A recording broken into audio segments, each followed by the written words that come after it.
Okay, are you ready? Let's go.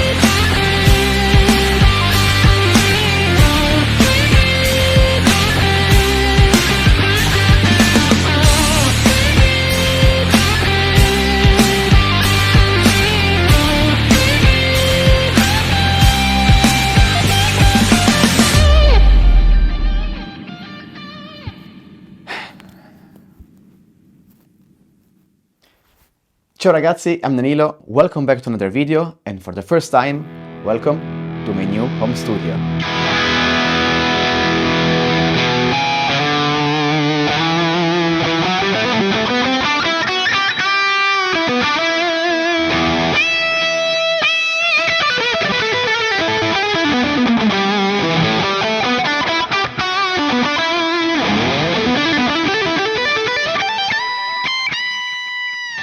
Here it is. I am super excited to finally show you around my brand new studio. I just moved into this place and I have been working hard all summer to get this space set up along with the rest of the house, and it still needs some adjustments and tweaks here and there, but we're getting there.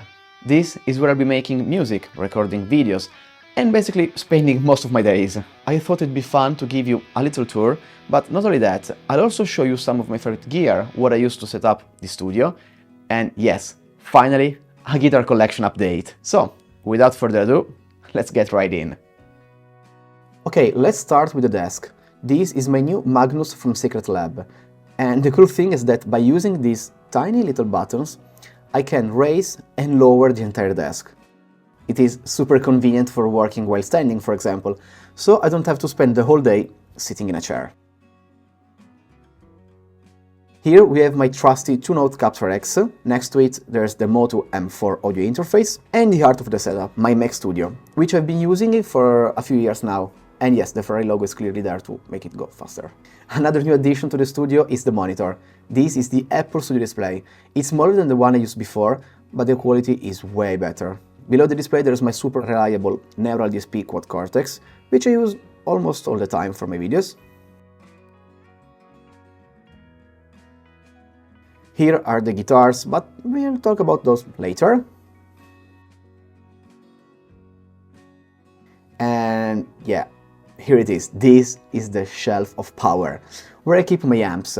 For example, the Friedman BF50 Deluxe, the Marshall/Signature, which hasn't been seen yet, but we'll make a video about it because it sounds incredible, the PRS Archon 100, and down here I'm going to build a massive pedalboard that will be connected to the amps. Oh, and by the way, you get a sneak peek down here of the brand new Canvas Power, a new type of power supply that's perfect for hybrid setups like mine, but we'll talk about it later in another video.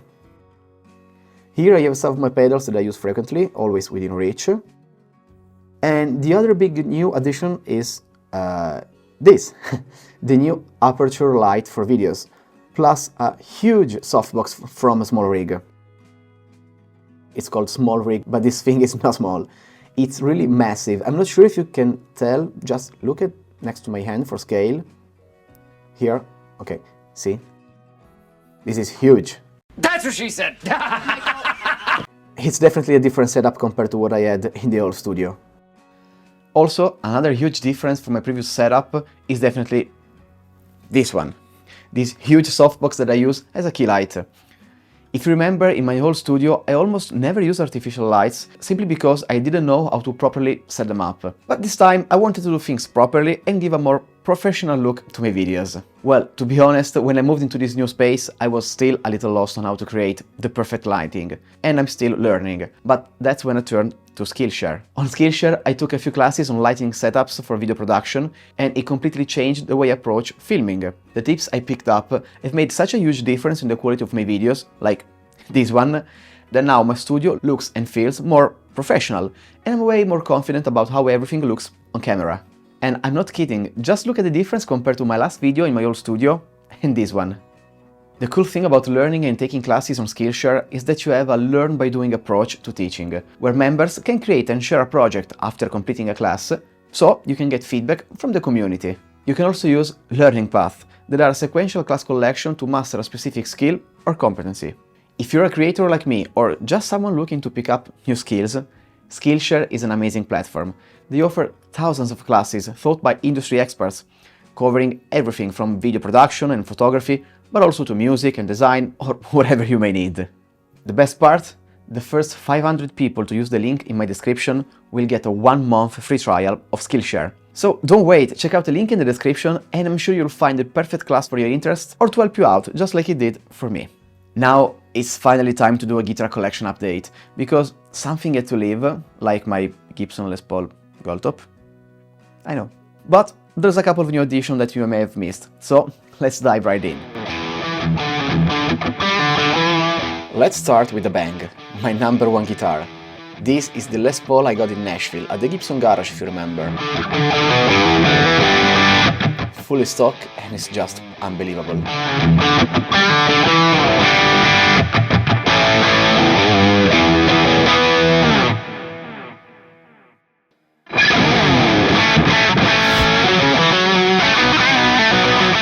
This could also be considered my number one guitar. My very first Gibson I got 14 years ago, and I also got Slash to sign it. This is not from Murphy Lab, this is Danilo and years of real playing.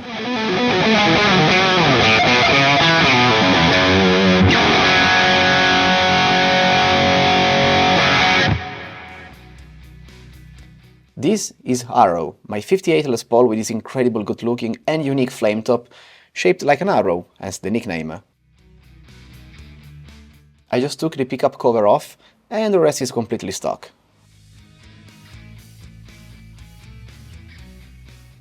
I love this guitar. A striking Les Paul Custom in Alpine White. It's heavy, not only in weight, but in the tone as well.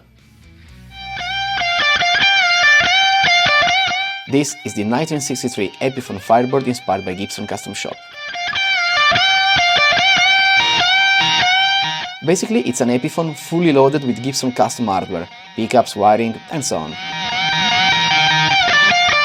And, oh wait, the Freebird solo? This might take a while. 1 hour later.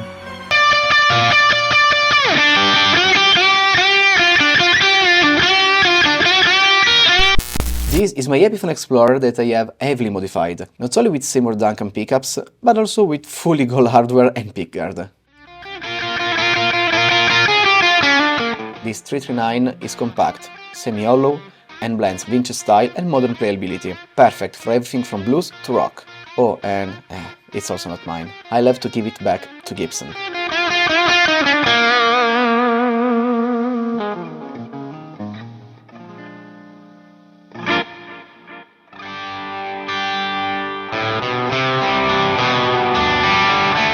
Well, this used to be a Gibson SG standard. Now it's the Gibson SG Danny signature, I'd say, since I changed basically everything. I love how it turned out.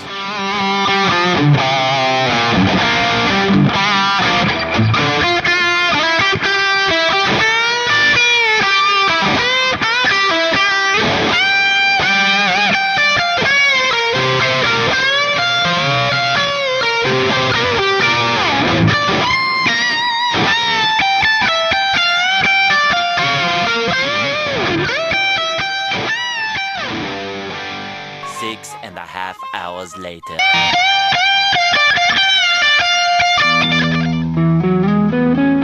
You already know this one, but in case you don't, this is my one-of-one Gibson Flying V 120th anniversary. I always get a lot of questions on where to get this guitar. Well, you can't. It's not a model you can buy actually, unless you're Lenny Kravitz and you like my guitar so much that you ask Gibson to make one for yourself. I'm just kidding, of course. Or am I?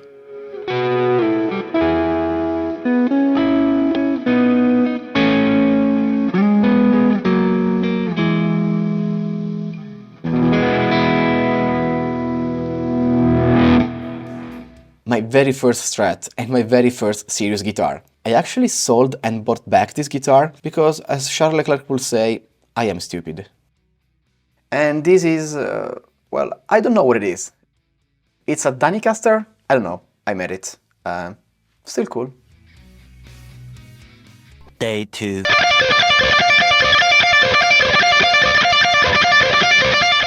This special edition Strat features amazing specs like the Marzio pickups and Floyd Rose. This guitar is almost as old as me, and is actually not mine. An ode to the 1960s Telecaster, this guitar delivers that signature Teletwang, but with a warm and thick twist to it, and I just love it for that.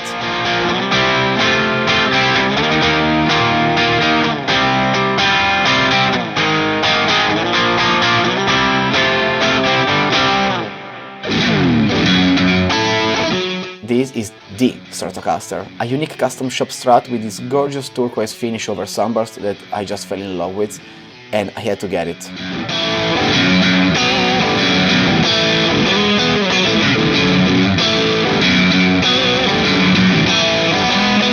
I'm not a huge Fender Strat fan, but this is just on another level.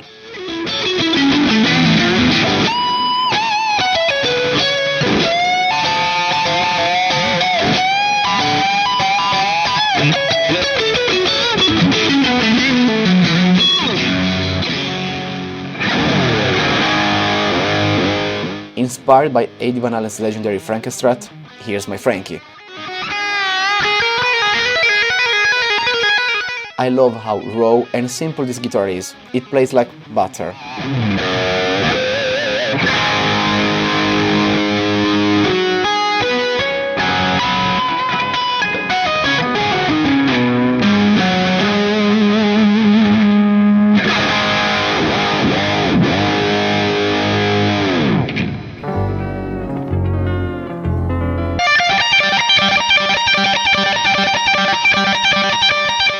I actually got to try Harley Benton lately, and this is mine. I had to get it. It's a Les Paul type shape guitar, but with the original Floyd Rose and active EMGs. Also, this black matte finish is really great.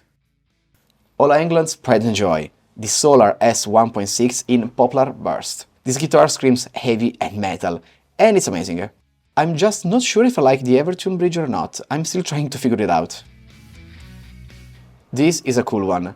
It's the GTRS M800. I guess it could be called a smart guitar since it comes with built-in effects and digital features, but you can also of course decide to use it as a regular guitar since it's great and well built. This is a German-made guitar that stands out with its double-cut design and P90s pickups, offering raw and punchy tones with an old-school feel.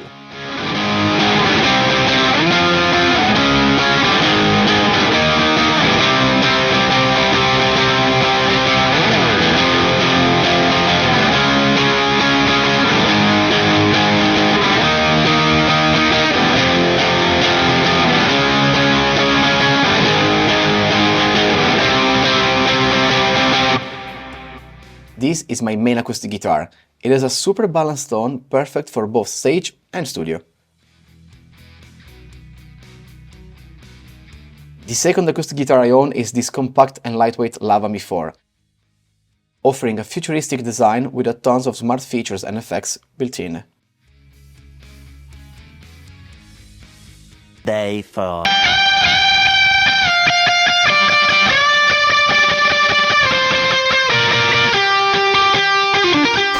And there you have it. This is my guitar collection update in 2024. There's a couple of guitars missing here at the moment because they're not here with me, but these are the main ones that I use. So, what do you think of the place? Like I said, this is my very first video in this new place, so if you have any suggestion at all to improve this place, please let me know in the comments. I really appreciate your inputs and feedbacks. Okay, that was it for today's video. I hope you really enjoyed it, and I'll catch you in the next one. Ciao! One eternity later.